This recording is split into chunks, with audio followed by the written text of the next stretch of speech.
if you could have your ego, like on a psychological level, attached to anything in the world. So like, let's say you attach it to corn prices. So when corn prices are good, you're feeling good about yourself. And when corn prices are down, that would be a bad choice. Oh yeah, that would be a terrible, terrible choice. But what would you guys choose? I'd probably somehow link it to the autopilot political trade tracker thing. You know? Markets are up. They're always up on that bad boy. I'll tell you what.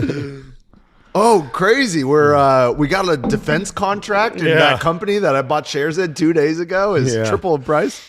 That's awesome. We're going to war. I mean, we're going to war. Yeah.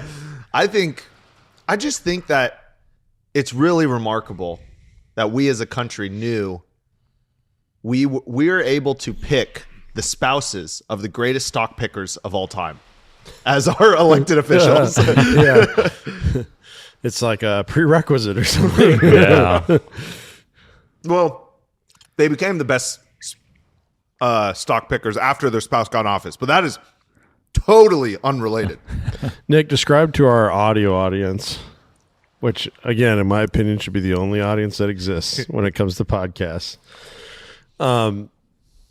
Explain to them what you're eating right now. I have no idea. It's pink. I'm eating like it's a Pepto-Bismol bar. That sounds kind of good. Riley has a new stipulation for working in the office with Nick. Yeah. We got to have at least one Pepto-Bismol bar a week to try and keep things moving. He's on gas medication. Dude, it's not good. It's not good. My wife hasn't spoken to me in weeks, actually, ever since I started taking it. All right, before we get started, I did a little thing. I sent an email out. I almost never get emails back from our elected officials. Taylor Riggin, congratulations. Your email made it to my email inbox. And, well, when you say things are urgent and we should email people, I do. So, and that's kind of an interesting, I trust Taylor so much and his circle of people and their decision making that if he says do a thing at the Capitol, I do it. Yeah. You know, and I'm not saying everyone should feel that way about Taylor. I mean, he's awesome, but to me, it's relieving to not have to make all those decisions and stay educated on all those things. It's nice to have a trusted resource like that. He said to email, and this was about the HF 2657, which was the non-resident hunters, landowners. Yes. Right? Yep. Non-resident landowners. Thank you. And the concern that he shared, or that his team shared at the Iowa Sportsman, was that this would become a pay-to-play system. Right. Yeah. And he said, these are the people you need to email: Derek Wolf, Chad Bain, Larry McBurney, Carter Nordman, and Jane Bloomingdale. And I emailed them all. And Jane very promptly got back to me. And I told her because she did that, I would give her a shout out on the pod. And wait, is it just an automatic reply? No. Sorry, I'm out of office until. Wow, that was a 30-second response. She's amazing. No. What are you doing, Nick? Oh, just talking with some of our legislators. Yeah, kind of a big deal. He keeps sending emails to get the automatic reply. So that Gmail can scrape and be like, you had 86 conversations with different legislators. She said, I received a few emails about this and want to provide some clarification. As I've worked with several groups on the bill, the goal is to support tourism and hunting in Iowa. And it's a long email, but she basically says the bill didn't reflect its intended purpose, right? And I think they just didn't think it all the way through, not in shame on them way, but they put something together that was a plan and it was a rough draft. And she said basically they ran out of time to get back and create another rough draft. So it won't it's not going to go through in this session at all. And they said, she said, this is the exact quote: "We will not move this bill forward if we cannot get it right." Right. And so, props to her to even getting back to me. We had a couple emails back and forth, and I wanted to give her a shout out because that is a cool thing to do as a legislator. And I know that being a legislator, not all things are equal. Chuck Grassley and Bernie Sanders are a lot busier senators than people, who just got in, that aren't on as many committees or who don't have as many people polling for their ear. Whether they're right or wrong in their stuff, that's not my point. Is that some legislators have more time to respond. And if you are a new legislator, it is totally to your advantage, I think, to respond often and thoroughly. And also brings us to a point, a lot of people are reaching out, and we are trying really hard to get back to people. Sometimes I'm literally emailing people back like 3 weeks after they reach out to us about the podcast, not because I'm ignoring you or don't want to deal with it. We're just very busy, but thank you to everyone who's reached out. That was super cool of you. But man, I'm so tired of hearing myself talk already. Can we get started? Yeah.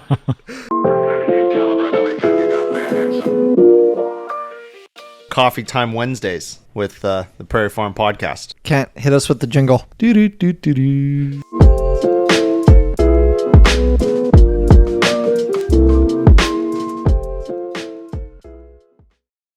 If you're thinking about cover crop for your land or your landlord's land or something that you might be managing, you've got to check out Iowa Cover Crop. We have worked with them many a times personally, and even though they're a small company, they are as efficient as any of the big companies that we've worked with. They do a fantastic job and also super educated. Those poor guys, we have pestered them with more ignorant questions than maybe any other company we've ever worked with on anything, and they answer really well and very promptly. We really appreciate them. If you're looking for cover crop, check out iowacovercrop.com. You're not going to regret it, and let them know that the Prairie Farm Podcast sent you their way.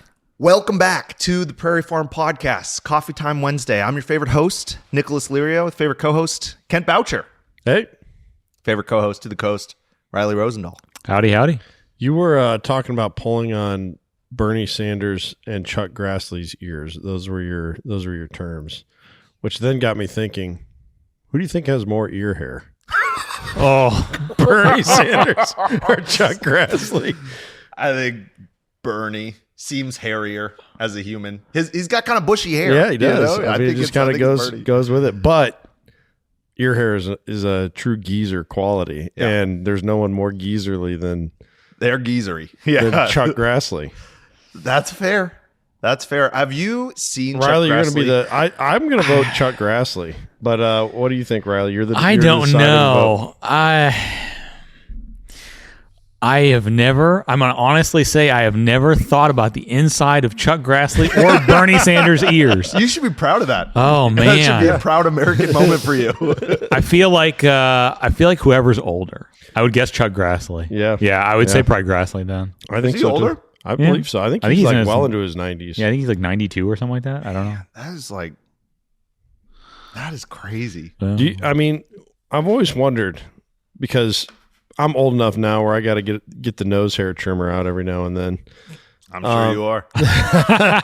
At what point do you just give up on stuff like that? You just let the little ear afros get going. And when your bank account can impress people so that your appearance doesn't have to. Yeah. I'll tell you what, we're a long ways. But dang it, I don't have either.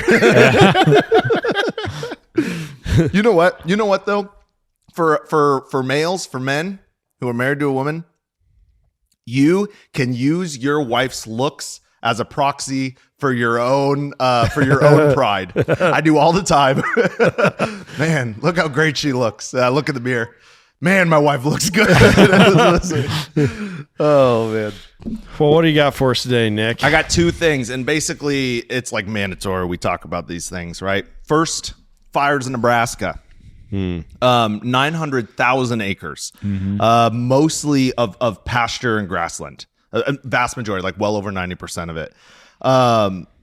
Most of the cows escaped, which is good, but specific numbers of like loss of cattle is not reported yet.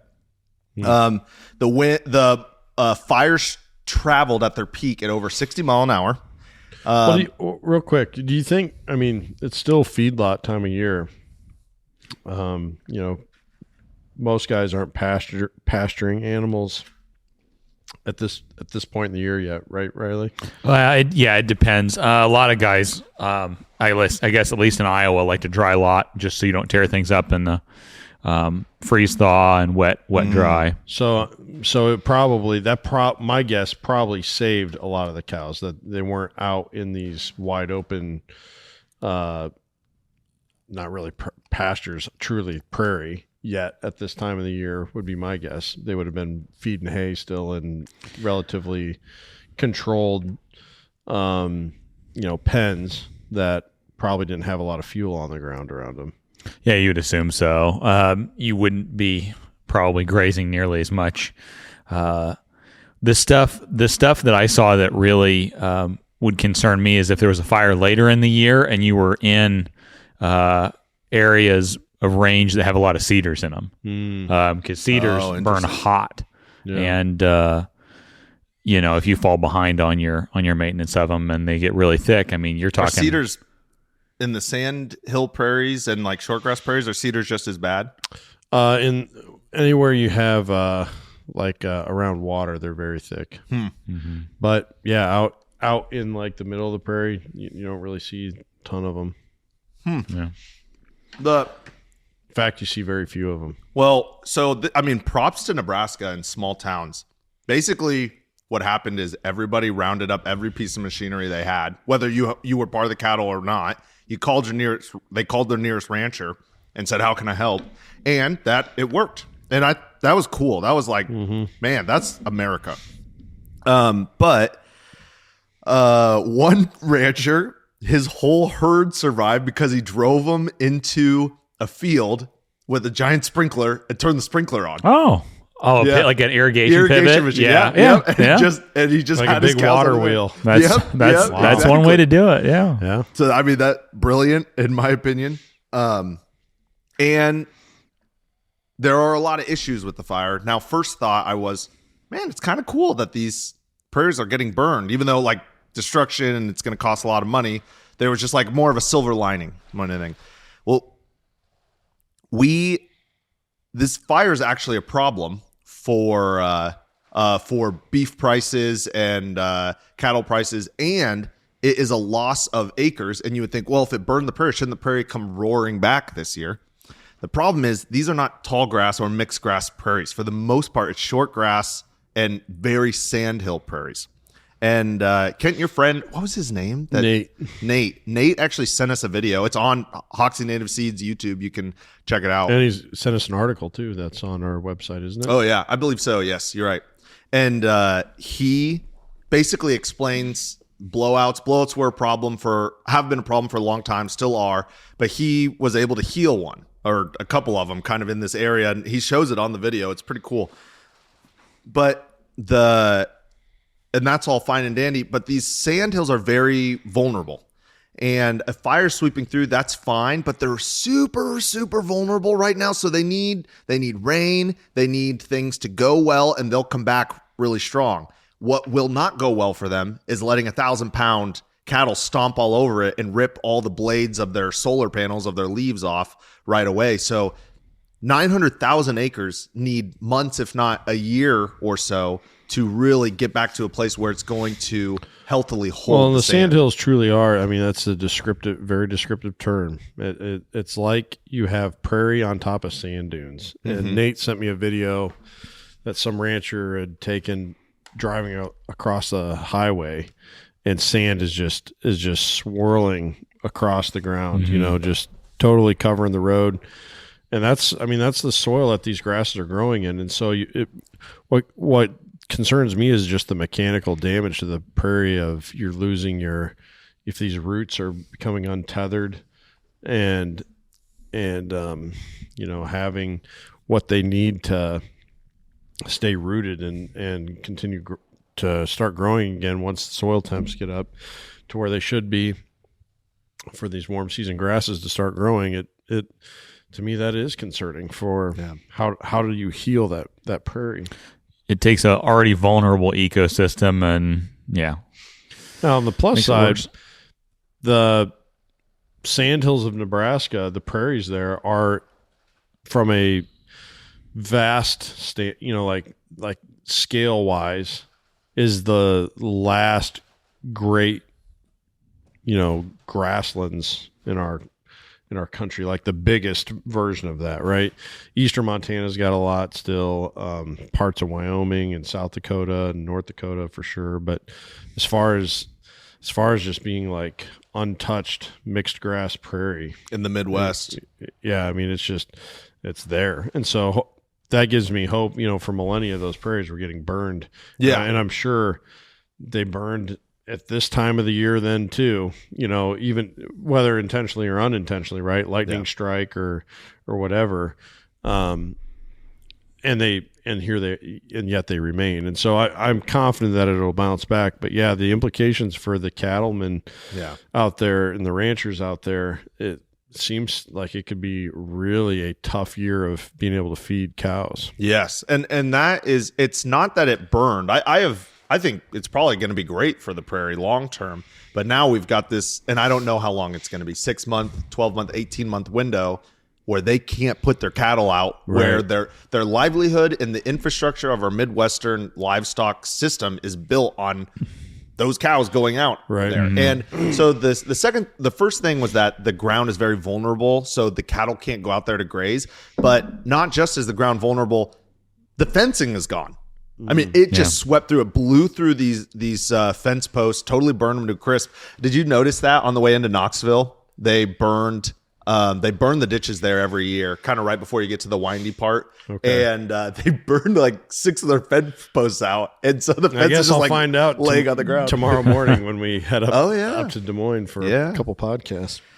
And so I mean, Riley, you would know better. I'm sure there's like a general number for how long it takes to set up how far a fence, but you're talking hundreds or thousands of miles. Well, when you're talking about fencing is not most people don't buy 500 acres or 1,000 acres or whatever and then put fence on it. Most people buy property with fence on it. And then they go, here's a quarter mile that's the worst and I'll fix it. Because fencing is a miserable job. I don't know anybody other than fencing contractors that like to fence. And if you're talking about that level of destruction, you're talking about people having to replace miles and miles, entire paddocks in a year when the cost of goods on diesel and everything you need to build a fence is higher than ever. Well, another thing that I fear of from an ecological standpoint is we got to keep cows fed. Mm-hmm. And they grow hay in Nebraska, of course. But now with having such a demand for so many herds, I don't know how much of that hay is going to be able to come from in-state, and where you have this awesome ecosystem that is largely untouched other than just being grazed. You start bringing in hay from other states. What weeds start showing up in the prairie, invasive species, and it just kind of almost seems like it's ripe for some of those problems too, which I'd hate to see. Well, big blue stem wholesale is only going for like $4. Maybe we should just bail up our big blue stem fields this year. Yeah. Oh man, that is interesting. It does. I mean, I'm sad about it because that is, man. I have a few. I've had the privilege of traveling around to a lot of our natural wonders in our country, but man, I like the Sandhills as much as I like going to Glacier National Park or going to see the Tetons or something. Like it's a special place. Yeah. And so I'm really hoping they can bounce back. I'm actually planning to head out there in April to do some shed hunting, and I'm very curious to see how that prairie looks and responds. Following this fire. Yeah. Might be some good content I can get to. Maybe we can feature on our Instagram page for people to see. I am curious because, I mean, right now, hay is just in the dump, right? And it's because it was crazy 4 years ago, and then... Well, it was crazy 2 years ago, but we had a real wet, at least around here, real wet spring and early summer. And so hay was going for really top dollar, and then everyone sold all their cows, and the herd's really small, so there's not that much. So the people who own the cows are making a bunch, but then the people who have the hay don't have. But now the hay is going to jump back up, and I just don't know how this is going to go. That some fence contractors are going to make millions of dollars. Yeah. But or those cattle collars that are AI controlled. that's what I was wondering. Yeah. I was wondering if the collars will end up showing up, and I'm sure to some degree they will, especially if you have a smaller herd. Yeah. But then I wonder, does insurance pay for fences? Is that a thing? Do you get your fences insured? That's a good question. Depends I on don't your know. insurance. Oh, Yeah. interesting. And those ranches are nothing like what we have in Iowa. I mean, a small ranch there is 3,000 acres. Yeah. That's like a tiny ranch. Yeah, but their stocking rate's so much lower just because there's so much less vegetation because they don't have 9 feet of, I'm just saying dirt. for the amount of fence that's going to require. Yeah. You figure Yeah. if a ranch is 20,000 acres. Yeah, that's true. Whether you got 10 cows on an acre or 1 cow on an acre, the fence is the same. Yeah, I didn't even think about that. It's a great point. Well, we'll keep that in mind. I'm sure this will affect beef prices for the time to come, and it will slow down because that was an area where the stocking rate could be built up because there was a lot of infrastructure there, right? Well, we just took out one of our biggest areas of infrastructure to rebuild the stocking rate of the United States cattle herd as a whole. And so I think I think maybe another good news thing is, it sounds stupid to say this, but thankfully it was limited to 900,000 acres. Yeah. Like that. Iowa and Nebraska are pretty similar size state. That'd be 1/37th of Iowa. So I mean, hopefully there's still a lot of good grazing ground that was able to survive being burned, and hopefully, working together with other ranches that maybe they're able to somewhere between 3 ease and the 4. blow a little bit. Well, yeah, and I bet Nebraska's a little bigger. So it probably is between 2 and 3%, but then not all of that is rangeland, right? So pasture. So Right. Yeah. let's say it's 10 or 12% of the pasture land in Nebraska. Could they stock the current acres 10% higher? Probably, but I don't know. We'll see how that goes, and we'll keep you updated if anything big deal comes up. One of my least favorite things in the whole world is dealing with red tape, paperwork, and bureaucracy. And at the very top of those things, insurance. I used to have, big company insurance because I thought me doing all the stuff online or with a robot phone call would be cheaper. Boy, was I wrong. My wife and I switched to McKay Insurance for everything personal and business that we interact with. And not only do we save over $1,000 a year, yes, $1,000 a year, we get to interact with real people. No longer having to deal with those robot phone calls, the terrible online interface. I mean, what is with those 1980 online interfaces? Well, we personally work with McKay Insurance. I can personally stamp my approval on working with them. I've worked with 5 different people from there. Every single one of them was incredible. And they give you big customer efficiency and pricing, if not better, with a very small company feel. They really take care of you. Highly recommend McKayInsAgency.com. That's McKayIns agency.com. You won't regret it. The second one we need to talk about was that 2 reports-ish in March came out. One was a study and one was a report. First one from the University of Iowa. They're the biggest hospital system in Iowa. They're a nationally respected hospital system. They said Iowa officially second highest cancer rate, fastest growing cancer rate. But they gave good news in that there are 13% less kinds of cancer. And they attributed this to more active labor. And Iowa, fun fact, very low in the rankings for smoking and drinking, right? So they're talking about cancer, but they're saying like, hey, it's really bad, but we have less kinds of cancer. That's a good part of the narrative. I don't want to twist that. I don't want to say like, oh, University of Iowa's just, they're just trying to help big ag stay the way it is. I think they're just, this was the data. It's part of the data. So then we've got the Iowa Environmental Council and the Harkin report. Just days later, this was not a study. This was a report based on other studies that have happened. And they said this last year, and we talked about it in 2025. This report came out in March. But they said these things last year in 2025, that they believe, based on their data, this is the most comprehensive analysis of Iowa's water that's ever happened. 80%, Iowa Environmental Council. I want to get this really close to correct because it's such a big deal.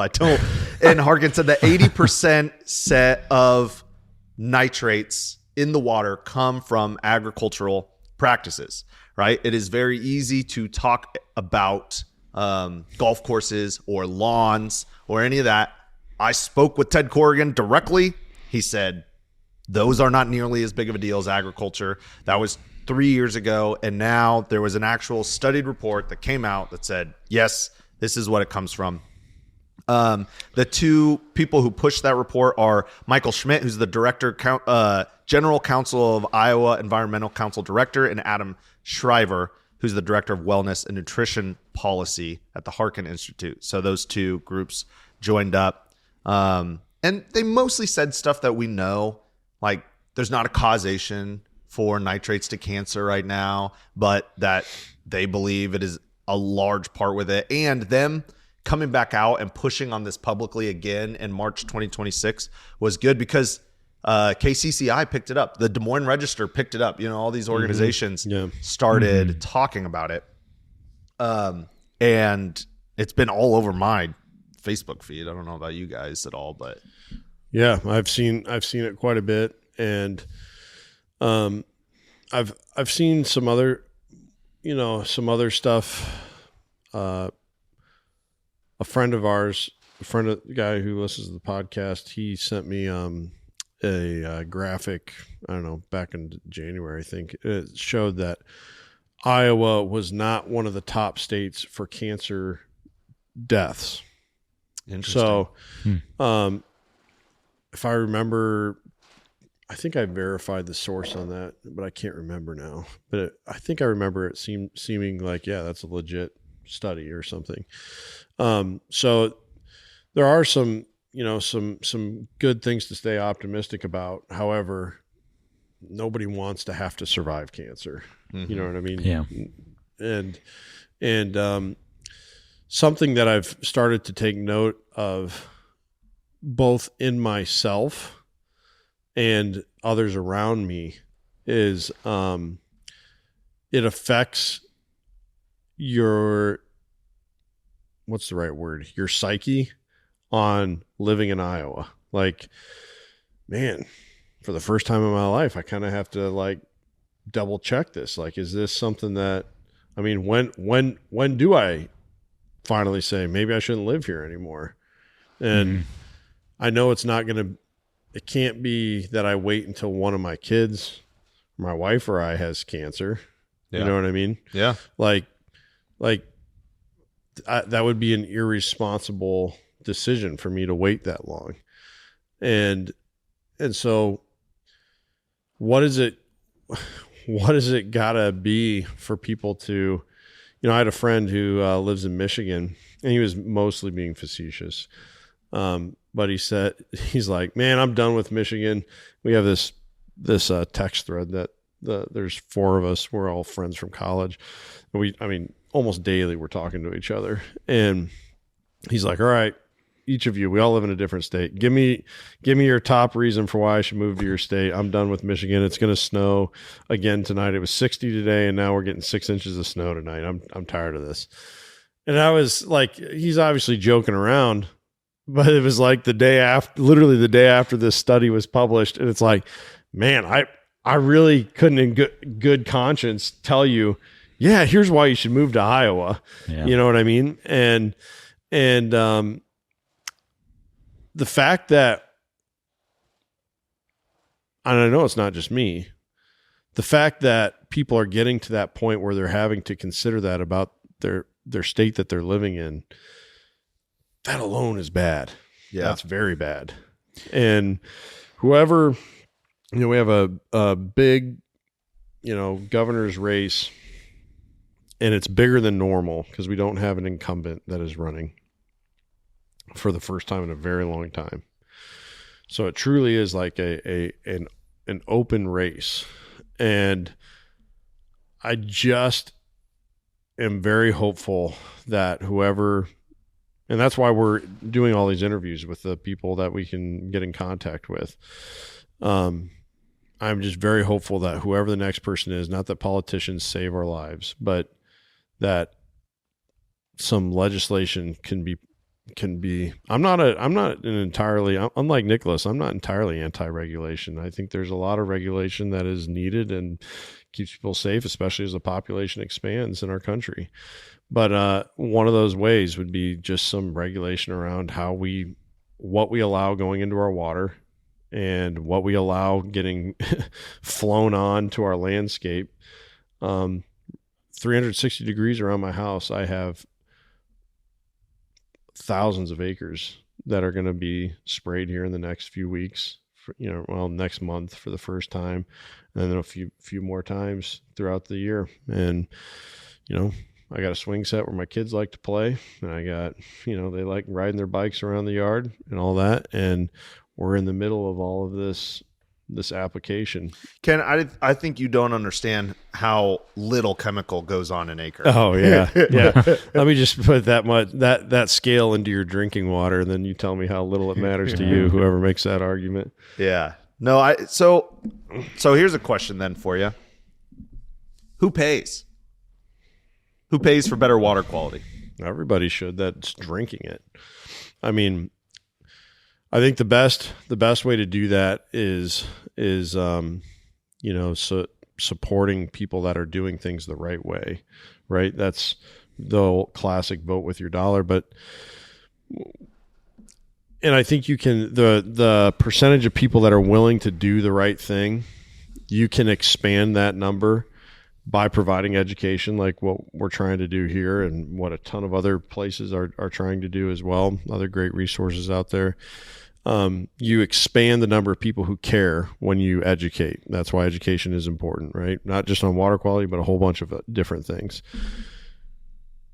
But that still only gets you so far. And if let's say you have 10 guys that live along the they farm along the Raccoon River, the notoriously dirty Raccoon River.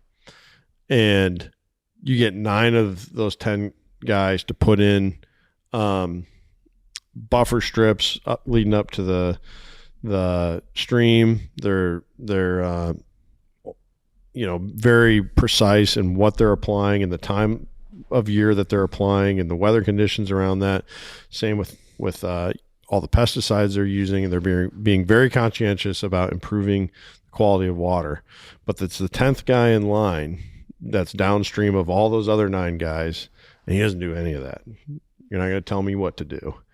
And it's going to be better because those other 9 guys are doing it, but the problem is still going to be largely still there because by the time it gets to him, it's back to being polluted again. And so you need regulation to rein that stuff in. Yeah, but I'm not arguing on the regulation. I can argue about that later. I'm arguing about who pays for it. Because the regulation is going to say you got to put buffer strips in. You're going to have loss of acres. You're going to have to do this. I mean, there's just and I'm mostly being devil's advocate for him. Right. But I mean, you could say that about all kinds of different things. When you choose to do something, you're paying to mitigate its effects to those around you, right? Mm-hmm. If you want to shoot your gun in your yard and you don't have a reasonable backstop, you better pay to get one, or you can't shoot your gun in your backyard because your bullet might end up in your neighbor's living room, right? Yeah. And it sounds terrible, but if you want to farm and you can't go around hurting people by doing what you want to do to make money, and so at some point, it does have to fall on the producer. But I thought you said that everyone who drinks the water is who's supposed to pay. Yeah, to an extent, yeah. But it's so what extent? I'm really digging hard because this is the question. This is what people, whether they're willing to admit it or not, this is what people are wrestling about when we're starting to talk about water quality. I'm watching it happen, right? Well, yeah. I mean, I think that's where the regulation comes in, right? The cost isn't necessarily you just force the farmer to no, you have to pay for denitrification of the water. I don't think that's ever going to work. That would work. You can't you know, what is it? You can't get blood out of a turnip or something like that. You can't squeeze blood from a stone. Yeah, something like that. I mean, you can say that to a guy who's got no money. You got to pay for all this nitrification. Okay, I have no money. So that's not going to work. But if there was a buffer law, that's going to cost farmers, not just, you know, for the seed, right, to plant the perennial cover there, but also in lost acres of production, right? Well, I think that part of that issue, so that is a cost that is being put on the landowner, and I think that that's something that, yeah, maybe we can try and, you know, increase CRP subsidy allotments so that we can help share the cost of that, or maybe expand EQIP or come up with our own state plans that are going to be a cost sharing thing to help. But at the end of the day, it's still going to cost the landowner to pull those vulnerable acres out of production. I think that's probably the most reasonable upfront one, and then go from there. But I think people look at it as an on and off switch, and it's just not going to be that. It's going to be a gradient of improvement. And I think as we are able to start seeing the you know, very obvious improvements that come from starting to protect our waterways more, and maybe we just start with our main ones, right? Maybe it's just our main rivers, but then we start protecting all the tributaries to all those major rivers. Mm-hmm. And as that gradient kind of fills in over time, you'll see those benefits happening, and people will want to be a part. They'll want to participate into it. I'm not arguing with whether people should or shouldn't or want or will. I'm just, at the end of the day, I just told you the cost, how we're getting there. That's all I'm saying. That's all I'm saying. And I agree with you. I'm poking at it. I just don't know how much more you can ask me how we're paying for it. And I keep telling you how we're going to pay for it. Yeah. That, Riley, who do you think should pay for it? What it boils down to is, everybody's going to end up bearing the cost. The people who drink the water and the people who are using the chemical, who are farming along it. I mean, when a denitrification plant runs in Des Moines Water Works pays for it. And who pays Des Moines Water Works? People in Des Moines. Mm-hmm. So yeah, their bill goes up. The consumers of the water are already paying.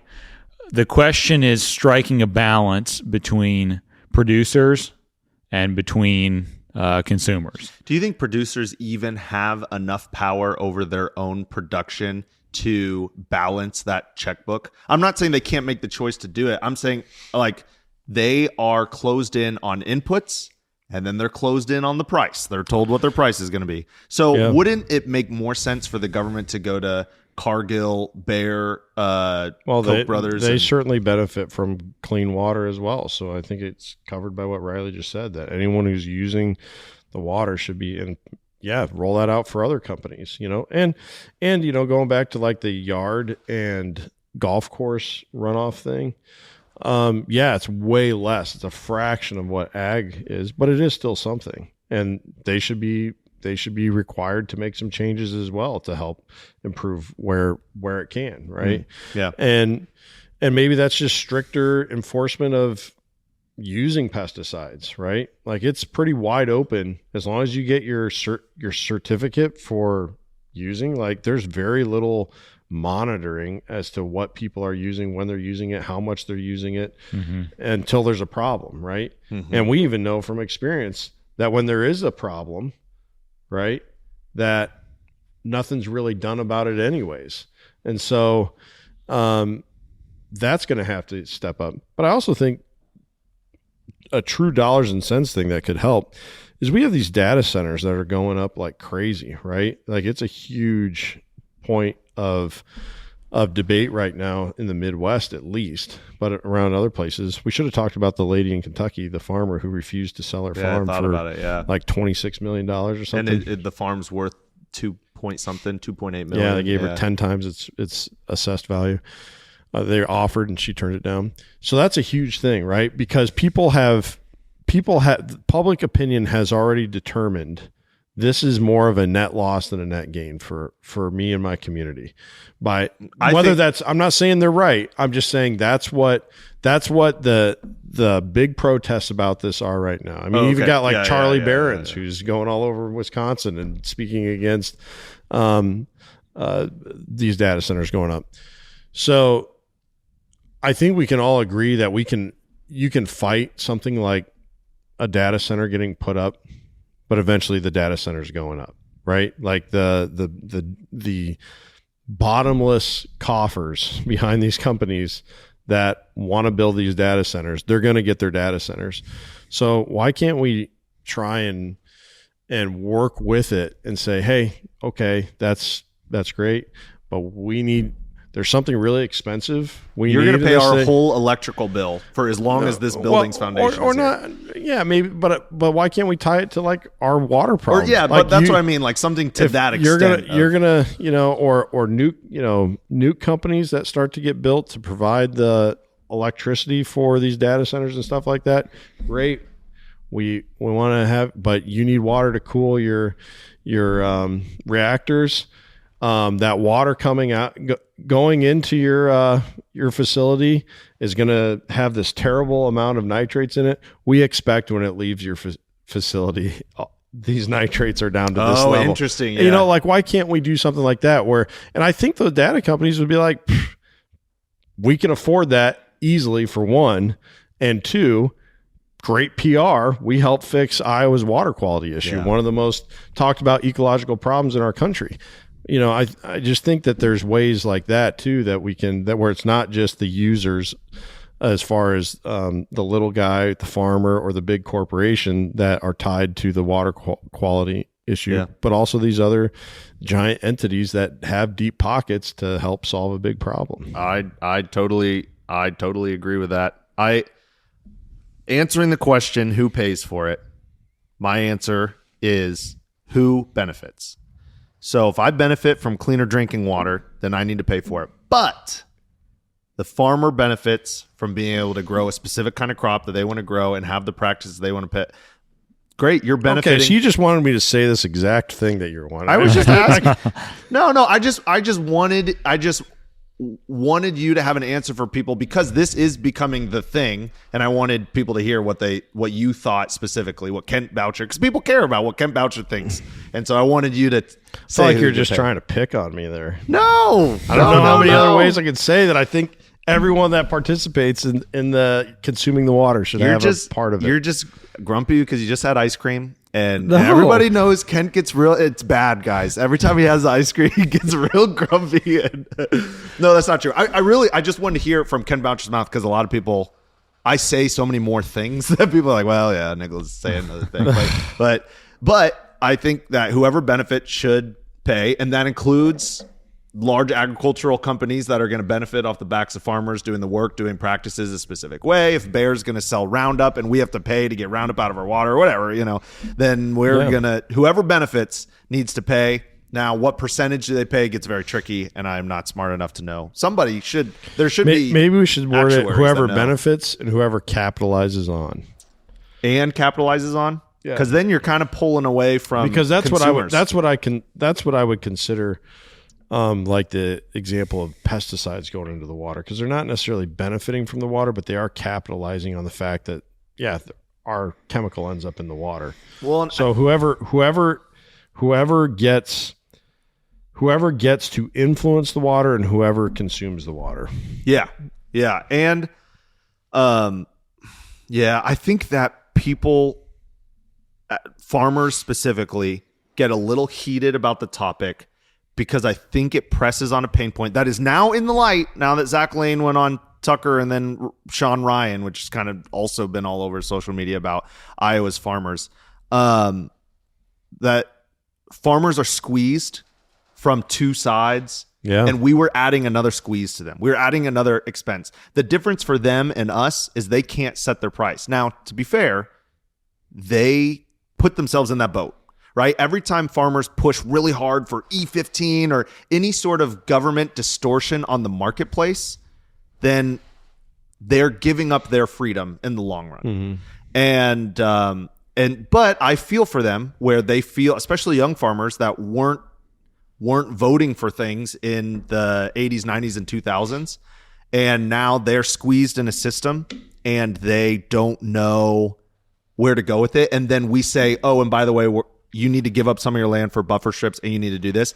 I think we should do that. But I also understand that that would be very scary and painful for them. And maybe not even consciously. It might be a subconscious thing where they go, whoa, hey, whoa, why you're just blaming farmers for this thing. Well, look, do farmers have a share of the blame? Absolutely. The whole population of Iowa has a share of the blame because we've propped up a system that has allowed nitrates last summer at a level of 20 milligrams or 20 parts per million in our water system for the Des Moines Waterworks, which provides water for twice what the EPA recommendation is, which right? is twice, which the EPA system is twice probably what it should be. And in 1970, right before we went get big or get out, the measurements there were 2 to 3. Really? 2 to 3 parts per million. Yep. That's surprising. Yep. So now 20 isn't the regular for us, but it's not an anomaly. It's not like out of this world crazy for us, right? What's regular is 11 or 12 and spending $16,000 a day at Des Moines Waterworks on the machine that cuts it to 9, right? Which is still well above 5 parts per million.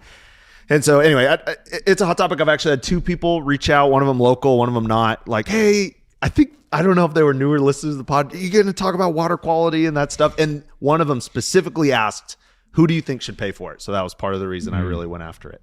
Yeah, I wasn't picking on you, I promise. I wasn't I felt like I was saying the same thing twice. Yeah, that's fair. But you know, it is encouraging to hear that number from. I just would not have expected that, but it does kind of give you a timestamp on when this really started to become a major problem. But I think something that is a silver lining possibly in all of this, especially if we go if whether it's a buffer program or it's just simply thou shalt not plant within 50 yards of open water or something like that, right? Or apply fertilizer within 50 yards of a water source or something. Whatever that is, I am hopeful that the significant decrease in supply will help lead the way to better prices for farmers. Yeah. And because it is, I was talking with a guy just recently and he works for a large farm in the area. And, large enough to where there's a lot of guys that are employed by this one corn and bean operation to work there. And they were talking about not, putting nitrogen on their corn acres this year just because like it literally will not math out, because corn prices are so low. So farmers are really pinched right now, and they are, because of the get big or get out model, they are really stuck. It's a global market. They have very little influence as an individual as to how much China's going to buy. Yeah. One of the scariest things I think to stare in the face of, that we have stared in the face of, and diesel costs. Diesel costs are going to be astronomical. Yeah, you double your diesel cost, and you were hoping to make $80,000 net this year, but your diesel cost went from $22,000 to $40,000, and you just cut out $18,000 of the dollars you were going to take home, because that's not changing how much Cargill's making. It's not changing how much Bayer's making.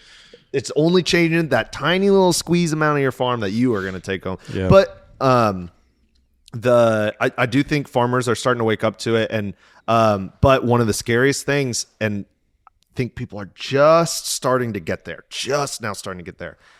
maybe it's time to get off the hamster wheel. This hamster wheel that's generating so much, it is generating billions and billions and billions of dollars of economic value, and none of it is going into our hamster bowl. Maybe it's time to get off the wheel. Yeah.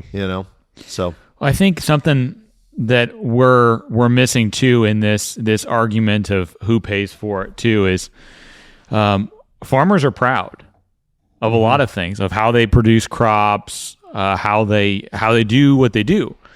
What if you offer farmers the chance to, people are going after farmers right now saying, oh, well, you're the reason that our water is dirty. What if we were to give farmers the ability to cheaply test their water, to put something on their tile outlet that runs into the river that says, hey, here's my numbers. I put a monitor on there for the growing season, and here's how I did. What gets measured gets fixed. Yeah. And I bet you're right. I bet farmers would start to take a little personal pride in how low their nitrate level could be. Well, the nitrate that you send down the river is incredibly pricey, and it's just a net loss. So if farmers are able to prove their numbers and they're interested in it, I know some people would say, okay, well, I don't have to prove anything to anybody. But if you're interested in knowing, and there's a way for you to test, why not give them that tool? Yeah, I think it's a good point. And I think maybe you were intending to do this, I don't know, but you kind of identified another water stakeholder, right? This again would be somebody who's capitalizing on the water. Field tiling, as best as I can tell, is a pretty Wild West way of making money. You know what I mean? I don't know if any, like laws that there are around installing field tile, and maybe it's now, you can still tile fields, but you have to put a bioreactor at the end of every line you run, or somehow that becomes because we have in the saturated buffer strip, in the infamous debate that I lost, that's fair. Even if you had those buffer strips, if they're all tiled under straight to the creek, then we're not going to see much of a difference in our nitrate problem. Your practices. And so that's one other thing, that one other quote unquote payer. And again, that doesn't necessarily show up as someone cutting a check. It shows up just in the fact that they are expected to provide a better product, a cleaner product, and they're expected to do less damage, which costs them money to achieve. Yeah. On the data center thing, Zuck, if you're listening, I know you're a big listener to this pod. I would be happy to try and set up. But here are the terms for Knoxville, Iowa. I can't speak for Knoxville, but I'm going to. Here are our terms. You can set up on the Des Moines River, it's right nearby Knoxville, because that is not where we get our water. You can pay half of our water bill and our electricity bill for each household. And then you can have a little data center out there by the Des Moines River. You'd take lower grid bills than you would cleaner water. No, not. I'd rather just Knoxville gets it from the Jordan Aquifer. The nitrates level is mostly an issue if you get it from rivers, and so it's not an issue for Knoxville as much. Sure, but I mean, it all is connected to some degree, and I think it would just be a bigger lift for the state in general if we could just clean up our surface water. I'd take the lower half electricity and half water. That's what I would do. You can't eliminate all of one of those things, because then people will just get gluttonous and just like use an obscene amount of, Yeah. But yeah, that's what would you take over by Pella? Well, my water comes from an aquifer as well, but I don't know how much. This would be a good Larry question, but I'm sure some of that nitrate pollution does make it into our aquifers. Now, if it's a deep enough aquifer, it takes literally 1,000 years for water to make its way down to those to recharge, but that's definitely not the case for all aquifers. So I just think that as far as if you wanted to make Iowa a safer place to live, I think it would just be cleaning up the water. So if you could get that service from a data center, I think that you'd be dealing with the number one problem, that maybe not the number one problem, but a top 3 problem in Iowa that makes it a place that makes you question its livability. Interesting. Well, we've gone for a long time. Well, and the thing is, there's a lot of great things about living in Iowa, right? Like, there's a reason why we don't just say, yeah, you know what, high cancer rates, let's throw the old stick with the bandana over our shoulder and head on out of here. There's a lot of good things. It's one of the lowest cost of living states in our country. It's we don't have to worry about like all the poisonous things that want to sting you and bite you like a lot of the southern states have to.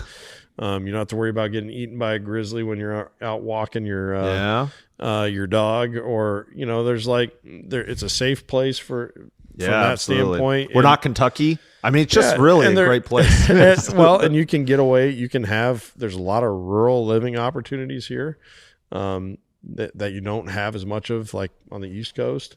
And so there's a lot of things that make it a good place to live. And I think if we could deal with those, like those really bad few problems that we do have, then man, people would be real happy to come and live here. Yeah, I totally agree. Well, everyone, when you're listening to this, I think we are 2 days out from our forum being posted and up there and excited. And our good friend Tabitha Panis is already working. She's helping with moderation and content creation in terms of content. Like, I'm excited for Nick's first article on the forum. Oh man, I could just reuse one I've written. Here's how you make a 7-year-old hoe weeds all day. Step 1, take away their video games. Honestly, step 1 was just like, tell them to do it. Now a 12-year-old, that is much harder. That was much harder to get. But I'm excited for it. We will have updates for it. You can see it on social media. Speaking of social media, man, social media over the winter just sucks. It just sucks. You got to look at Kent cleaning Golden Alexander. I don't even shoot those videos anymore.